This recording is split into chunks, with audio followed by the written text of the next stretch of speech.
কারণটা কি? কারণটা হচ্ছে আরেকটি দল আছে না, তারা খবর আসার পর খালি লুটপাট করে আর এই সন্ত্রাসের জড়াতে আরে এই শ্রেণী খালি সন্ত্রাসটা এই শ্রেণী বানিয়ে ভালো মানুষের জন্ম দিয়েছে। তার প্রকৃষ্ট আপনারা বলতেন না গর্ভমোটের আলাদা মনে আছে? 3 মার্চের সময় আপনারা স্লোগান দিয়েছিলেন, মনে আছে না?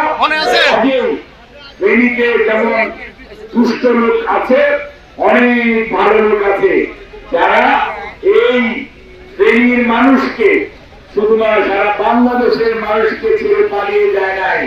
ওনার নাম বেগম খালেদা জিয়া। ওই আগেও যায় নাই, এখনো না। কয়েকদিন আগে দেখলেন না, একজন বলতেছিল অমুকের মেয়ে পালায় না, কিন্তু 2 দিনের মধ্যেই দেখলাম অমুকের মেয়ে পালিয়ে হেলিকপ্টারে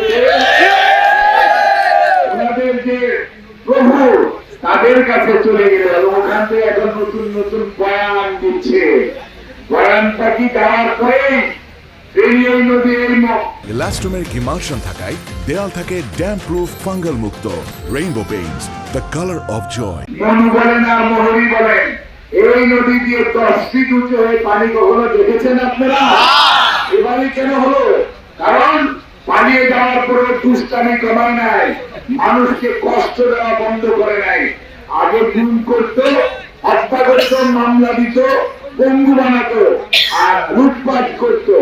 আর এখন ওখানে বসে সুইচ গেট খুলে দিয়ে আপনাদের আমাদেরকে ফাঁসিয়ে দিল। অর্থাৎ এখানে প্রায় 70 জন মানুষ মারা গেছে, প্রচুর গবাদি পশু শস্যের ক্ষতি হয়েছে। মানুষের কষ্টে উনাদের কোনো কষ্ট লাগে না, কারণ তাদের তো কোনো ভোটের দরকার নাই। তাদের কি? তাদের তারা 2014-তে বিনা ভোট, 18-তে রাত্রের ভোট, আর 24-এ আমি আর দেবীর ভোট। পাবলিকের কোনো দরকার নাই, নিজেরা আগে বুঝাতে পারলেই হলো। অর্থাৎ আপনারা মনে রাখবেন, উনি পালিয়ে গেছেন, ওনার দূষণরা কিন্তু ফেনীতেও আছে। কাজেই সাবধান থাকতে হবে। এদের ষড়যন্ত্র বন্ধ হয় নাই। ষড়যন্ত্র একটা দেখেছেন পানি ছেড়ে দিয়েছে, আরেকটা দেখেছেন আনসার দিয়ে একটা গন্ডগোল করার চেষ্টা করেছে। এখন দেখতেছেন বিভিন্ন শিল্পাঞ্চলে বিশৃঙ্খলা সৃষ্টি করে বাংলাদেশের শিল্পকে ধ্বংস করে দিতে চায়। অর্থাৎ যারা দেশকে ভালোবাসে না, তারা দেশের মানুষকে কষ্টে রাখার জন্য দেশের সম্পদ ধ্বংস করার কাজে লিপ্ত। তারা কারা?